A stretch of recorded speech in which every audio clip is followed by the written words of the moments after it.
مجھ کو درپیش ہے پھر مبارک سفر، قافلہ پھر مدینے کا تیار ہے، قافلہ پھر مدینے کا تیار ہے۔ الحمدللہ رب العالمین والصلاة والسلام علی سید المرسلین، اما بعد فاعوذ باللہ من الشیطان الرجیم، بسم اللہ الرحمن الرحیم۔ الصلاة والسلام علیک یا رسول اللہ وعلی آلک واصحابک یا حبیب اللہ، الصلاة والسلام علیک یا نبی اللہ وعلی آلک واصحابک یا نور اللہ۔ میٹھے میٹھے اسلامی بھائیوں اور مدنی چینل کے ناظرین،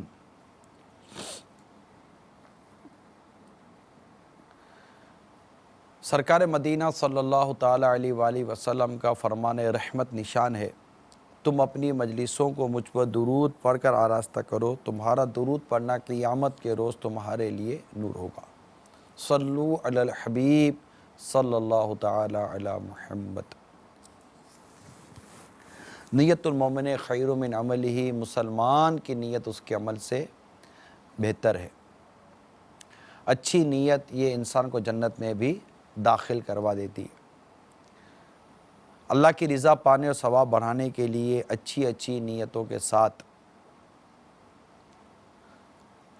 اول تاخیر بیان میں شریک رہیں گے اور اہم مدنی پھول لکھ لیں گے۔ دوسروں تک نیکی کی دعوت پہنچانے کی بھی نیت کر لیجئے۔ موبائل فون کا اول تاخیر استعمال نہ کرنے کی بھی نیت کر لیجئے۔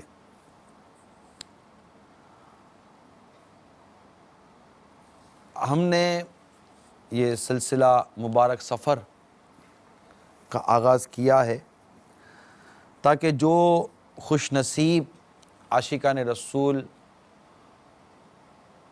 سفر مدینہ کا قصد رکھتے ہیں، سفر کا ارادہ رکھتے ہیں، حج پر جو جا رہے ہیں، ان کے ذوق اور شوق میں اضافے کے ساتھ ساتھ جو نہیں جا پا رہے ان کی تڑپ میں بھی مزید اضافہ ہو، اور ہمیں ان حج پر جانے والے اور اس مبارک سفر کا قصد کرنے والوں کے احوال پتہ چلیں کہ کون کس طرح مکہ مکرمہ گیا، مدینہ منورہ گیا اور کہاں اس نے کس انداز سے سفر کیا۔ نہ جانے کس کو کس کی ادا پسند آ جائے، کس کو کس کی ادا دل میں چوٹ کر جائے اور وہ اس کو اختیار کرنے والا بھی بن جائے۔ چنانچہ راقب دوش مصطفیٰ، دل بند مرتضیٰ سیدنا امام حسن مجتبی رضی اللہ تعالیٰ عنہ نے ایک مرتبہ فرمایا، میں بہت شرمندہ ہوں، اللہ تعالیٰ سے کس طرح ملاقات کروں، افسوس اس کے پاک گھر یعنی کعبہ مشرفہ تک کبھی پیدل چل کر نہیں آیا۔ اس کے بعد آپ رضی اللہ تعالیٰ عنہ 20 بار مدینہ منورہ سے مکہ مکرمہ حج کے لیے پیدل آئے، 20 مرتبہ۔ منقول ایک مرتبہ آپ نے خانہ کعبہ کا طواف کیا، پھر مقام ابراہیم پر 2 رکعت نماز واجب الطواف ادا کی، پھر اپنا رخسار مبارک مقام ابراہیم پر رکھ دیا اور زاروں کے قطار روتے ہوئے اس طرح مناجات کی، اے میرے رب، تیرا حقیر بندہ تیرے دروازے پر حاضر ہے، تیرا بھکاری تیرے دروازے پر حاضر ہے، تیرا مسکین بندہ تیرے دروازے پر حاضر ہے۔ انہی الفاظ کو بار بار دہراتے اور روتے رہے۔ اس کے بعد مسجد الحرام سے باہر تشریف لائے، تو آپ کا گزر چند مسکینوں کے پاس سے ہوا جو بیٹھے صدقے کی روٹیوں کے ٹکڑے کھا رہے تھے۔ آپ نے ان کو سلام کیا، جواب سلام کے بعد انہوں نے کھانے کی دعوت دی۔ آپ بلا تکلف ان کے دسترخوان پر بیٹھ گئے۔ وہ فرمایا اگر یہ روٹیوں کے ٹکڑے صدقے کے نہ ہوتے تو آپ حضرات کے ساتھ کھانے میں ضرور شرکت کرتا، مگر ہم آل رسول کے لیے صدقہ حرام ہے۔ اس کے بعد آپ ان مسکینوں کو اپنی قیام گاہ پر ساتھ لائے اور سب کو عمدہ کھانا کھلایا۔ پھر رخصت ہوتے وقت سب کو درہم بھی عنایت فرمائے۔ تو میرے میٹھے میٹھے اور پیارے پیارے اسلامی بھائیوں اور مدنی چینل کے ناظرین، آپ نے جگر گوشہ فاطمہ حضرت سیدنا حسن مجتبی رضی اللہ تعالی عنہ کے سفر حج کی یہ کیفیت ملاحظہ کی، اور اس طرح جو بزرگوں کے واقعات دیکھتے، یہ جب مکہ مکرمہ حاضر ہوتے، اس سفر پر چلتے، تو واقعی ان کی رقت قلبی، ان کے سوز و گداز اور ان کی سنجیدگی، ان کے رونے کے عالم کا ایک عجیب منظر نہیں ہے۔ یہ ہمارے اسلاف، ہمارے بزرگان دین، یہ بڑی رقت قلبی کے ساتھ، ویسے ہی رقیق القلب اور خوف خدا سے رونے والے، گریہ وزاری کرنے والے، لیکن جب ہم ایک اس کا دوسرا پہلو بھی دیکھیں جو ساتھ ساتھ چل رہا ہے، وہ یہ کہ ان کا جو عاجزی اور انکساری اور اللہ تعالیٰ کے حضور اپنی محتاجی اور لاچاری کا، اپنی بے بسی کا جو اظہار تھا، جو کمال درجے کی انکساری اور عاجزی کا جو مظاہرہ انہوں نے اپنی دعاؤں میں کیا، اپنے اس پورے سفر میں کیا، اور جو ان کی زبان سے جو کلمات ادا ہوئے اور رب کے حضور حضوری کے معاملے میں جو ان کی جو کیفیات سامنے آئیں، کیا میرا حجی جو سفر حج پر روانہ ہو رہا ہے، مدینہ منورہ کا سفر اختیار کر رہا ہے، کیا یہ میرا ہونے والا حاجی، یہ عاشق رسول جو اس مبارک سفر کا مسافر بننے جا رہا ہے، کہ وہ ایسی کسی کیفیت کو پا رہا ہے؟ سوچیے، ابھی سے اس کیفیت کے تصور میں ڈوبنے کی کوشش کریں۔ اسلامی بہنیں بھی حج پہ جا رہی ہوتی ہیں، ان کے واقعات اور ان کی حکایتیں بھی ہیں، انشاءاللہ وقت پر ان کا بھی بیان ہوگا۔ لیکن جنرلی طور پر اگر ہم دیکھیں تو جب ایک تصور ہوتا ہے کہ میں گناہ گار ہوں، میں مجرم ہوں، اور وہ ایک رحمت بھری بارگاہ ہے، کرم والی بارگاہ ہے، اور ہم بلائے جا رہے ہیں، ہمارا بلاوا آیا ہے، ہمیں رحمت کی، مغفرت کی بھیک ملے گی، میں اپنے جرموں کا بوجھ لادے چلا ہوں، جرم و عصیاں پہ اپنے لجاتا ہوا اور اشک ندامت بہاتا ہوا، تیری رحمت پہ نظریں جماتا ہوا، در پہ حاضر یہ تیرا گناہ گار ہے۔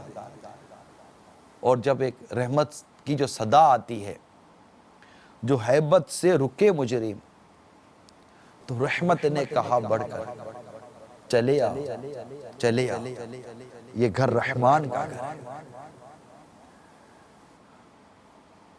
ہم کتنی گناہگار سہی، کتنی سیاہکار سہی، لیکن اس کی رحمت کی ایک نظر، ایک خالص توبہ، ایک ایسی خالص گھری ہمیں نصیب ہو جائے جو ہماری مغفرت کا ذریعہ بن جائے، اس کی رحمت کو پانے کا ذریعہ بن جائے، اور یہ سفر خوش نصیبوں کو حاصل ہوتا ہے۔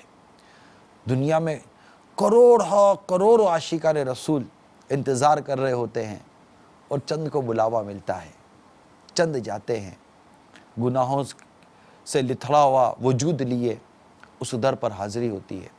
تو کوشش یہی کرنی چاہیے کہ ہماری کیفیت ابھی سے کوشش کریں۔ اب یہیں سے اگر ہماری عادتیں جو ہیں وہ مزاح مستی والی اور کھانے پینے کے جیسے حوالے سے جیسے چٹخارے لینے کا اور تفریح والا جو ہمارا مزاج ہے، تو دیکھا جاتا ہے کہ ایک تعداد ہے جو مسجد الحرام، یعنی سامنے مسجد الحرام ہے، مسجد الحرام کو چھوڑ کر یعنی کعبہ، دنیا میں ہم کسی بھی مسجد میں چلے جائیں کعبہ کہیں نہیں ہے، کعبہ ایک ہی جگہ پر ہے اور وہ ہے مسجد الحرام۔ ہم دنیا میں کسی بھی مسجد میں چلے جائیں روضہ انور کہیں نہیں ہے، روضہ انور صرف اور صرف مسجد نبوی شریف میں ہے۔ ایک وہی سبز گنبد ہے، ایک وہی میزاب رحمت ہے، ایک وہی باب کعبہ ہے، ایک وہی حجر اسود ہے، ایک وہی مقام ابراہیم ہے، ایک وہی جنت کی کیاری ہے۔ کس مسجد میں یہ ملے گا میں؟ لیکن کیا کیجئے ہمارے مزاج کا کہ مسجد میں اول ہم بیٹھنے کے عادی نہیں ہیں۔ ہم مسجد میں بیٹھنے کے عادی کب ہیں؟ چلیں ابھی آپ نمازی ہیں، اب نماز پڑھتے یا بھاگتے ہیں؟ آپ کو جلدی ہے، آپ بیٹھتے کب ہے مسجد کے اندر؟ آپ کو مسجد میں ٹھہراؤ کب ہے؟ غور کریں، مسجد میں بیٹھ کر تلاوت کرنے کا ذوق کتنا ہے ہمیں، غور کریں۔ مسجد میں بیٹھ کر دعا اذکار کا ہمیں ذوق کتنا ہے، غور کیجئے۔ ہمیں مسجد سے جو جاتے ہیں مسجد پہ ان کی بات کر رہا ہوں، وہ بھی مسجد میں کتنا ٹھہرتے ہیں؟ وہ بھی تو باہر کی نکلنے کی ان کو جستجو رہتی ہے کہ جلدی جلدی جو نمازیں ہیں وہ پوری کریں اور باہر نکلیں۔ یعنی مسجد کا جو بیٹھنے کا جو ایک ذوق شوق اور ایک طبیعت ہے، یہ ہمیں ہے؟ سوال ہے۔ اور جو مسجد کے جو آداب ہیں، خاموشی اور ایک کیفیت مسجد میں بیٹھ کر اور اللہ تعالیٰ کے حضور حاضری کی ایک جو کیفیت ہے، اگر یہ نہیں ہے تو اے میرے پیارے اور میٹھے اسلامی بھائیوں، جب آپ کعبہ مشرفہ کے سامنے بیٹھیں گے، او خوش قسمتی سے مستجاب کے سامنے اگر بیٹھنے کی سعادت نصیب ہو گئی کہ جہاں ہر وقت 70,000 فرشتے دعا پر آمین کہنے کے لیے، اس دیوار کو اعلیٰ حضرت امام اہل سنت مستجاب فرمایا ہے، وہاں وہ ہر قبولیت دعا ہی کا مقام ہے ہر طرف، تو بیٹھیں گے کیسے؟ آپ کو تو باہر ہوٹلوں کی رونقیں اور آپ کے دوست اور جو جس صحبت کے ساتھ آپ گئے ہیں، آپ کو تو وہ بلا رہی ہوگی، یار چلو باہر نکلتے ہیں، باہر نکلتے ہیں، یار بازار تو یہاں بھی ہیں، کھانے پینے کے اور ہر طرح کی چیزیں تو یہاں بھی ہیں، کعبہ کہیں نہیں ہے، صرف مسجد الحرام میں ہے۔ طواف جیسی عظیم عبادت سوائے مسجد الحرام میں کعبے کے گرد کہیں بھی نہیں ہے۔ کہاں جا رہے ہو کعبے کا طواف چھوڑ کر؟ تو وہ طبیعت، وہ ٹھہراؤ آپ ابھی سن رہے ہوں گے اور آپ کو لگے گا نہیں میں کروں گا، لیکن ان آنکھوں نے دیکھا ہے۔ آپ کو تجربے کی بات بھی عرض کر رہا ہوں، آپ کو مشاہدے کی بات بھی عرض کر رہا ہوں، نہیں بیٹھتے، باہر فٹ پاتھوں پہ بیٹھیں گے۔ اب جائیں گے، آپ بھی ہو سکتا ہے کہ یہ مناظر آپ کو شاید نظر آ جائے، تو مسجد میں بیٹھنے کی عادت یہیں سے بنائیے، عادت بنائیے نا، عبادت کی، ریاضت کی، تلاوت کی، علم دین سیکھنے کی، پڑھے رہنے کی عادت بنائیے نا۔ تو یہ ساری عبادتیں، ریاضتیں اور اس کے علاوہ جو کچھ ہے، ان سب کی تربیت حاصل کرنی بہت ضروری ہے۔ ان سب کے لیے اپنے مزاج میں تبدیلی لانی بہت ضروری. ہمارا مزاج ہی نہیں ہوگا ان تمام جو عبادات اور جو امور ہیں ان میں منہمک ہونے کا، ان میں مطلب کہ ایک اس کی گہرائی تک جانے کا اور اس کو دل جمعی کے ساتھ اور شرعی طور پر کر لینے کا، تو کیسے ہوگا؟ اللہ تعالی ہم سب کو عمل کرنے کی توفیق عطا فرمائے اور اس مبارک سفر کے لیے ذوق و شوق، کیف و سرور عطا فرمائے. آمین بجاہ النبی الامین صلی اللہ تعالی علیہ وآلہ وسلم. مجھ کو درپیش ہے پھر مبارک سفر، قافلہ پھر مدینے کا تیار ہے، قافلہ پھر مدینے کا تیار ہے.